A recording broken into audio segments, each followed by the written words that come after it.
తో యహూదీలు అంధులయ్యారు.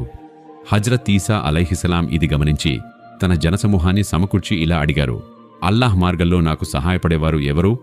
సుమారు 12 నుండి 19 మంది వ్యక్తులు ఇలా పలికారు, మేము అల్లాహ్పై విశ్వాసం పెట్టాము. మీరు ఖచ్చితంగా అల్లాహ్ యొక్క ప్రవక్త హజ్రత్ ఈసా అలైహిస్సలాం గారిని విశ్వసించిన ఈ వ్యక్తులు ఈమాన్ తెచ్చుకుని నజాత్ పొందారు. కాని మిగిలిన యహూదీ జాతి తమ మొండితనాన్ని విడిచిపెట్టలేదు. చివరికి వారు హజ్రత్ ఈసా అలైహిస్సలాంను చంపాలన్న నిర్ణయాన్ని తీసుకున్నారు. ఈ పని కోసం ఒక వ్యక్తిని ఎంపిక చేశారు.